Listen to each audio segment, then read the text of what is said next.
Good morning, it's Catherine, and we're here to talk about the seventh chakra known as the crown, right up here. We're talking about a very high A sharp, especially at 444 hertz.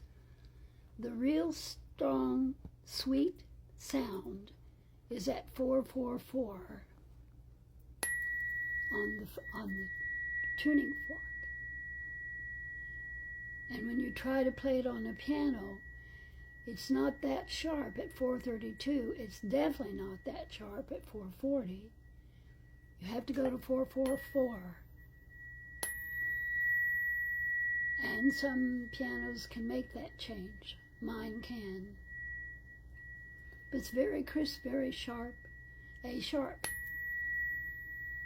In order to find it before I found 444, I used a pitch that would alter the sound, high-low distortion we call like.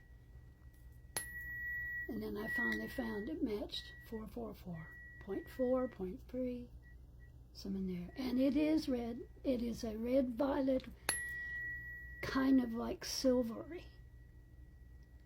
It's silver. Red, violet, and silver.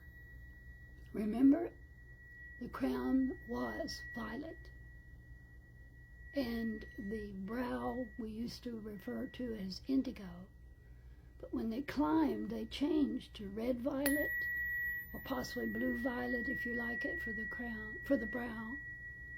And for the crown, it went into above, more in the silvers, gold and silver coming through. And that's the sound. So here I have the bluer violet with silver, and here I have the red violet with the silver.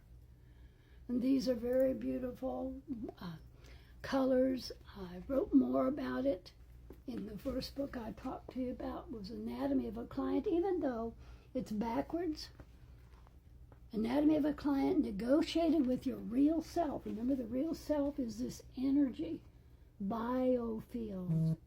A biofield. Many people are writing on biofield. So you could find more articles on it. And then the one that's talking about the new science that I'm responsible for, inner chromatology, is in my book, Always Like the First Time. Understand your personal pleasures and rekindle that child within. That was what the first book I wrote was about. My son David, who did go have a cancer diagnosis, and the various treatments we gave him while he was still in medical care. So that's the story, and many funny things about I told you what happened when I got bumped when we were doing our dancing. That was in the post just before this. Those examples are in this book. So it's really about my family, about how I discovered what I did, and how I understood the water inside of us. If we were a negative thinker, we were literally polluting ourselves, our own river. And instead of calling it pH, like we look for more alkali than acid, pH became personal happiness. I was responsible to keep my personal happiness flowing, keeping it flowing like a river. And that was to learn about the color and about the sounds, and to learn about changing certain words, to get rid of the ones that felt heavy, regardless of their definition. You define it for yourself. Make up your own definition that will make you feel light, happy, and so energetic. Hear this again, because I'm going to end this. Lots to do here in Raleigh.